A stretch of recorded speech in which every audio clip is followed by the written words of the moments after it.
The most interesting thing about Antarctica is the concept of time we denote as hours, minutes and seconds is rendered useless. It just doesn't work. The time we currently use dates back to the Greeks' use of longitudes. The longitude lines are just lines that scientists or Greeks use to divide a time zone every 15 degrees. No longitudes are not visible, so every 15 degrees the Earth rotated is an hour passed. One full rotation is 360 degrees, divided by 15 gives 24, and we gave this number a name and called it an hour. So a day is 24 hours long, but no, on the poles a day and night sometimes take months, meaning time isn't consistent at all places at all times.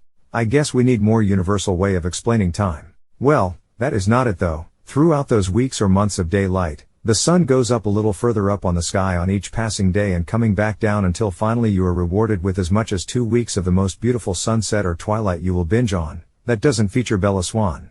Antarctica is also a desert and it locks up almost 60 to 70% of the world's fresh water. I know that sounds insane, but it's true.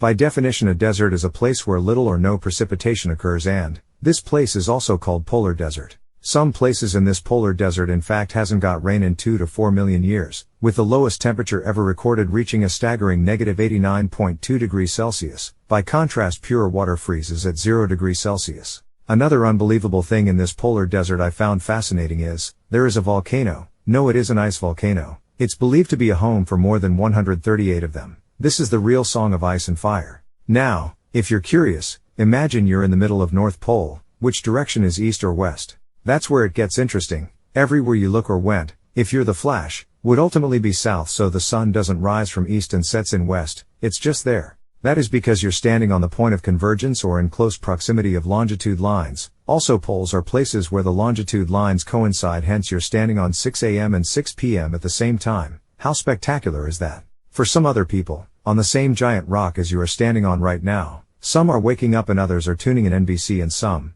are getting their 8 hours of sleep. Even though Antarctica is harsh for creatures like us, it's the backbone of our existence. If by unfortunate means the iceberg were to melt, it would raise the global sea level by 58 to 60 meters. Most of our stunning cities, including Florida, Buenos Aires, Cairo, London, Venice, Copenhagen and the whole of China, would have the same fate as Atlantis. Humanity, even being thousands of kilometers away from this place, is affecting our precious rock we call Earth. In case you're wondering, this is the flag for Antarctica.